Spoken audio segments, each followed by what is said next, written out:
Para hablar de estos temas nos acompaña el doctor Carlos Sánchez Berzaín, director del Instituto Interamericano para la Democracia y politólogo boliviano.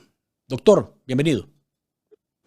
Encantado, don Luis, mucho gusto, un afectuoso saludo a usted y a toda la importante audiencia en las Américas.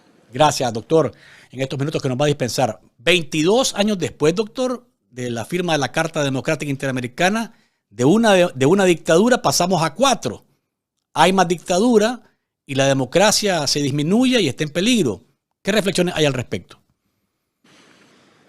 Son 3 hechos los que marcan la agresión a las democracias y el crecimiento de las dictaduras en el siglo XXI.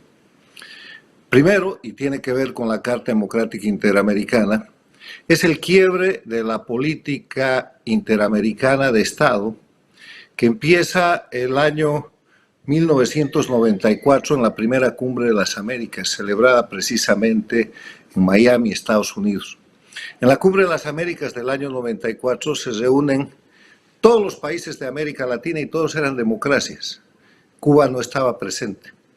Y ahí se diseña una política de Estado promovida por los Estados Unidos, pero sostenida por todos los países de América Latina, que se fundamenta en 3 hechos fundamentales. Primero, la democracia. Segundo, el desarrollo sostenible con lucha contra el narcotráfico. Y tercero, el libre mercado. Había unos 30 puntos más de declaración, pero eso pone en marcha y motoriza una acción que abarca toda la década de los 90 y que culmina el 11 de septiembre del año 2001 con la firma de la Carta Democrática Interamericana. Porque es precisamente a partir de la primera cumbre de las Américas que suceden otras cumbres, hasta que en la cumbre de Quebec, en Canadá, se aprueba el documento base y después se va a Lima el 11 de septiembre del 2001 y se firma la Carta Democrática Interamericana. O sea, había un consenso regional por la democracia, por la lucha contra el narcotráfico, por el desarrollo sostenible, por el libre mercado.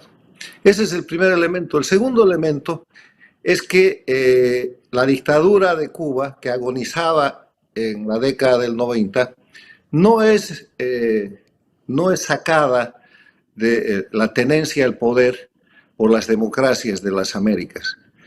Habían 2 opciones en la década del 90. O terminar con la dictadura de Cuba por medio de la presión internacional o dejar que la dictadura de Cuba se consuma por sí misma. Lamentablemente se optó por la segunda opción y en lugar de consumirse por sí misma, el año 1999 llegó a la presidencia de Venezuela Hugo Chávez y de inmediato acudió con dinero, con petróleo, a salvar a la dictadura cubana y junto con Lula, Chávez y Fidel Castro formaron una troika que ya estaba organizada previamente, que encuentra al siglo XXI, lo sorprende al siglo XXI con lo que ellos llaman el populismo bolivariano, pero que en verdad es la recreación y la expansión del sistema criminal cubano, que pasa de ser castrismo en el siglo XX a ser castrochavismo en el siglo XXI. Y ahí empieza una situación muy grave que termina donde nosotros estamos. 4 dictaduras en vez de una, el año 2023, y 5 gobiernos paradictatoriales, o sea, 5 gobiernos en países democráticos, pero con gobiernos y presidentes al servicio de las dictaduras. Y el tercer elemento tiene que ver con el 11 de septiembre del 2001 también, que mientras se firmaba la Carta Democrática Interamericana, en Lima, Perú, Estados Unidos era víctima de un ataque en su territorio con lo que se llama el 9/11, el ataque terrorista a las Torres Gemelas, al Pentágono, a los centros de poder más importantes de Estados Unidos. Y además del hecho mismo que representa esa acción de terrorismo, el efecto de esa acción es tremendamente perjudicial para las Américas en su conjunto. ¿Por qué? Porque el presidente Bush II cambia la política de Estado de los Estados Unidos de atención a lo que es el sistema interamericano, lleva a los Estados Unidos a las guerras contra el terrorismo, que no es una guerra, que son varias, y Estados Unidos empieza a abandonar América Latina, mientras que el socialismo del siglo XXI crecía. O sea, la irrupción del castrismo convertido en castrochavismo encuentra una América Latina en estado de abandono, en estado de retirada, por efecto del cambio de política exterior de los Estados Unidos, que empieza, les reitero, a abandonar a las Américas, y los actos y los efectos son muy claros, cosa que empieza con Bush II y ha continuado casi y sostenidamente hasta ahora.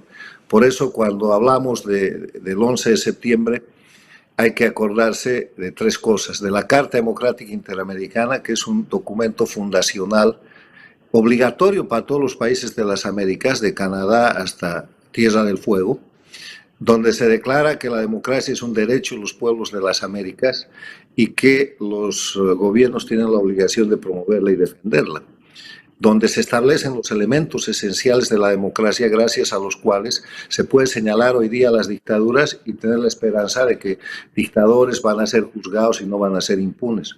El segundo hecho, el 11 de septiembre, es el que marca el ataque a las Torres Gemelas y a la agresión terrorista contra los Estados Unidos, que trae como efecto, consecuencia del 9/11, el cambio de la política exterior y el abandono a aquellos principios y acuerdos que se hicieron en la primera cumbre de las Américas. De eso se trata. Hoy día la realidad objetiva que nos muestra: 4 dictaduras en una situación de miseria absoluta, que ejercen el poder por la fuerza, mediante terrorismo de Estado, que no es otra cosa que cometer a diario crímenes desde el gobierno con el propósito de causar miedo en la población, para que con ese miedo pues las poblaciones de Cuba, Venezuela, Nicaragua y Bolivia asuman conductas que de otra forma no serían ni previsibles ni aceptables. Por eso estos países tienen presos políticos, torturados, exilio, perseguidos y toda clase de crímenes de lesa humanidad. Este momento encuentra además a las Américas con 5 gobiernos paradictatoriales, que son gobiernos en democracia al servicio de las dictaduras, que son Argentina con Fernández Kirchner, termina a fin de año; México con López Obrador, que es vergonzoso todo lo que hace a favor de las dictaduras; Petro en Colombia, que es también otro gobierno de corrupción, pero que está destrozando la institucionalidad colombiana al servicio de las dictaduras. La relación con la dictadura de Venezuela es atroz. Brasil con Lula, que ha tomado el liderazgo para inclusive confrontar internacionalmente al sistema democrático mundial; y Boric, que es intermitente porque señala a las dictaduras de Venezuela y de Nicaragua, pero no dice nada contra las de Cuba y Bolivia. Entonces, en ese escenario, hoy día es un día muy importante, porque la Carta Democrática Interamericana existe, es obligatoria, y es la carta que va a terminar con la impunidad de esta gente que hoy día detenta el poder por la fuerza y a la que le queda muy poco tiempo, Luis, de manejo del poder, porque las dictaduras no tienen economía, se han quedado sin narrativa, no tienen pueblo y no tienen opciones. Miren lo que está haciendo Cuba: está traficando abiertamente con trata de personas, mandando inclusive jóvenes cubanos a la guerra en contra de Ucrania y de Europa por centavos. Todo es por dinero, porque están agotados absolutamente, y esa es una señal de la caída libre hacia el desastre total de las dictaduras y la recuperación de la democracia en la región. Doctor Sánchez Berzaín, usted dice la Carta Democrática es obligatoria. Sin embargo, hemos visto cómo estos dictadores la rebasan, la pasan. Incluso Luis Almagro, en el secretario general de la OEA, en su artículo de hoy, indica que los artículos 17 y 18 se han aplicado en más de 10 ocasiones para promover la gobernabilidad, y condena el tema relacionado con romper con el orden constitucional. Los golpes de Estado son tan nefastos como eso. Sin embargo, la Carta se ha visto rebasada. Parece que la Carta, cuando se firmó, se avisoraba como algo que iba a regir la región en democracia, pero esas dictaduras la han hecho añico una y otra vez sin consecuencias reales. Mire, el hecho de que la ley se incumpla no quiere decir que la ley no existe ni que la ley es mala. Quiere decir que los delincuentes temporalmente están teniendo impunidad. Es como los ladrones, la gente que asalta un banco, no siempre usted la agarra el día del asalto. Hay asaltantes de bancos que han sido hechos presos 8 años después, 10 años después, 20 años después. La historia está plagada de delincuentes que se han fugado y que han estado en la impunidad y que décadas después son atrapados y son sometidos a la justicia. O sea, que hayan 4 dictaduras que en este momento están violando la Carta Democrática Interamericana, que están violando los derechos humanos, que están incurriendo en crímenes de lesa humanidad, no quiere decir que la Carta sea mala, más bien demuestra la plena vigencia de la Carta, porque si no fuera por la Carta, no podríamos ni decirles dictaduras a esos sistemas. Ellos tratarían de convencer la narrativa que en algún momento intentaron de que son democracias revolucionarias o proyectos revolucionarios, que son mentiras para disfrazar el crimen organizado de los que detentan el poder en Cuba, Venezuela, Nicaragua y Bolivia. Entonces, la Carta existe, la Carta no es mala. El cumplimiento de la Carta sufre una crisis que tiene que ver con el ejercicio del poder de las democracias de las Américas. Las democracias de las Américas han estado fallando en lo que es la aplicación de las disposiciones legales vigentes respecto a las dictaduras, no solamente la Carta Democrática Interamericana, también la Convención de Palermo contra el crimen organizado transnacional, también el Estatuto de Roma por los crímenes de lesa humanidad, también la aplicación del Tratado Interamericano de Asistencia Recíproca, también los propios principios de la Organización de Estados Americanos, porque en todos estos instrumentos, incluida la Carta Democrática, las dictaduras son un crimen, la violación de derechos humanos es un crimen, la corrupción es un crimen, la tortura es un crimen, el tener presos políticos es un crimen. O sea, de nuevo, el hecho de que no se cumpla una ley no quiere decir que la ley no exista, más bien la ley está marcando la diferencia entre quienes cumplen y quienes incumplen, y por eso es que los casos Díaz-Canel, por eso es que Chávez y Maduro y todo su grupo, por eso es que Ortega y Murillo en Nicaragua y que Morales y Arce Catacora en Bolivia son criminales. Nadie les va a quitar eso. Y va a llegar un momento en que estas disposiciones se puedan aplicar. Ahora, lo que sí hay que hacer con la Carta, en cuanto exista la posibilidad política, es una complementación, un adendum o una reforma para mejorar los procedimientos. Los procedimientos que permitan, por ejemplo, vincular a la Carta con mecanismos de uso legítimo de la fuerza internacional para cesar y para frenar las dictaduras. Porque el derecho internacional, y esto quiero darle una explicación de lo que es la larga historia del derecho internacional, es un derecho que siempre ha sido señalado como imperfecto porque no tiene la fuerza coercitiva que tiene el derecho interno. Cuando usted internamente incumple una ley, le sacan a la policía, lo toman preso, dispara contra las autoridades y puede caer muerto. Cuando un Estado, como el de Cuba, como Venezuela, Bolivia y Nicaragua, está en manos de criminales, no hay una fuerza internacional que pueda neutralizar la fuerza que ellos usan para violar los derechos humanos. Entonces los mecanismos son diplomáticos, las sanciones, las presiones, y eso es lo que estamos viendo. Pero terminan por caer porque, ya le digo, no tienen pueblo, no tienen economía, no tienen narrativa, no tienen opciones, y la ley internacional, la Carta Democrática como punta de lanza, los está señalando como criminales. Es decir, doctor, que tendríamos que buscar, como región, el momento para hacer esa reforma que usted menciona, porque no hay elementos coercitivos que le signifiquen problemas de verdad a las dictaduras en relación a su posición de violar derechos humanos, de ocupar el poder por la fuerza y de quedarse ahí indefinidamente. Sí, por ejemplo, debería establecerse un procedimiento en el cual las sanciones internacionales no sean solo de unos pocos países.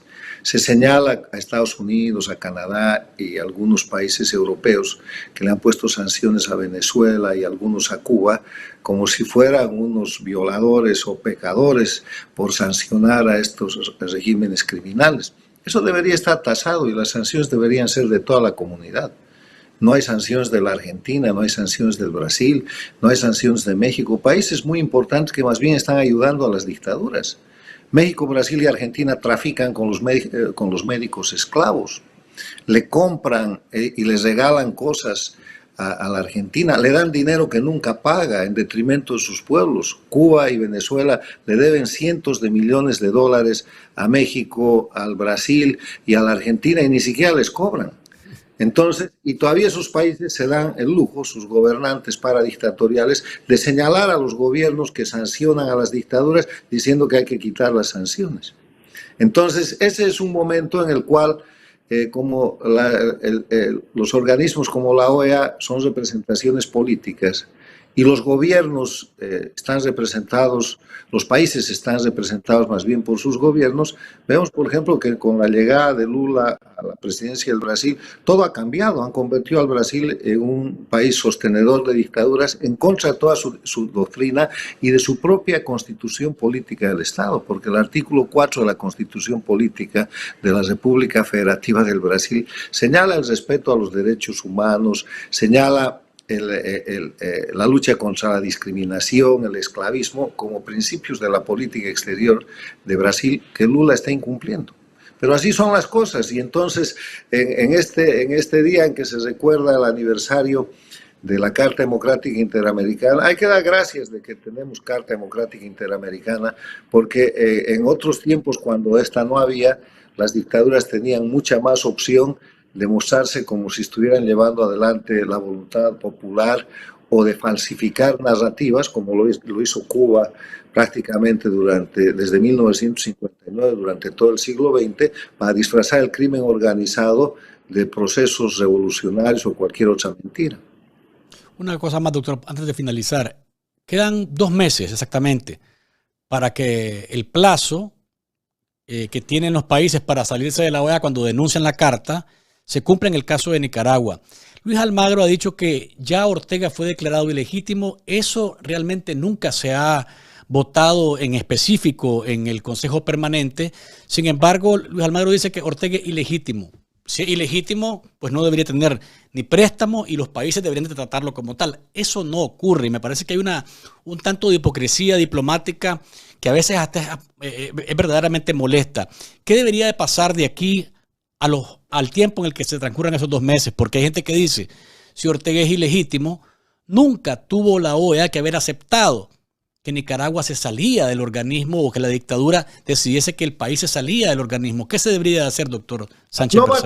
No va a tener efecto ese retiro, porque cuando un gobierno es ilegítimo, lo que pierde es la representación internacional. La dictadura de Nicaragua dejará de mandar su representante a la OEA, pero eso no quiere decir que ni los ciudadanos nicaragüenses ni las instituciones nicaragüenses dejan de ser sujetos activos de la Organización de Estados Americanos. Y en cuanto retorne a la democracia en Nicaragua, será un miembro de pleno derecho. Entonces, lo que pasa con esto de las sanciones es que no es que existe mucha hipocresía internacional, existen muchos intereses que son básicamente económicos. Hay una casta económica vinculada a las dictaduras y en Nicaragua no es la excepción. Casta económica que exporta, que importa, que se enriquece, que maneja el sistema financiero y a la que no le convienen las sanciones inhabilitantes. ¿Qué son las sanciones inhabilitantes? Las sanciones de verdad. Si mañana usted le suprime el SWIFT a Nicaragua, entonces la dictadura de Nicaragua no aguanta pocas semanas. Si usted mañana le establece un verdadero mecanismo de sanción de intercambio económico a Nicaragua, y el ejemplo son las sanciones que se están imponiendo a Rusia después de la invasión a Ucrania. Nicaragua, ni Cuba, ni Venezuela, ni Bolivia aguantan la 10ª parte de ese tipo de sanciones y tienen que entregar el poder. Ahora, ¿por qué nos imponen esas sanciones? Porque hay intereses económicos, porque hay grandes lobbies pagados por los círculos económicos del entorno de las dictaduras castrochavistas, funcionando en Estados Unidos, funcionando en la Unión Europea, funcionando en España, funcionando en Bruselas, funcionando en todas partes, precisamente para evitar aquello. Y atacando a los defensores de la libertad y la democracia. Por eso yo tengo una frase que se ha circulado muchísimo y que es el título de mi siguiente libro que se va a presentar a fin de mes, que se llama La lucha contra las dictaduras tiene amigos de mentira y enemigos de verdad. Son esos amigos de mentira los que están protegiendo a las dictaduras y son gobiernos como el de Lula, como el de Petro, como el de Fernández Kirchner, como el de López Obrador, y son empresarios vinculados a ese sistema que enriquecen a costa de las dictaduras, a las que les venden, con las que compran, con las que negocian, con cuyo sistema financiero operan y a los que además protegen en todo lo que son el lavado de dinero y sus actos de corrupción. Doctor Carlos Sánchez Berzaín, gracias por habernos acompañado en esta edición de Café con Vos en una fecha especial, recordando los 22 años de la firma de la Carta Democrática Interamericana. Cuídese. Hasta la próxima. Muchas gracias, encantado. Gracias.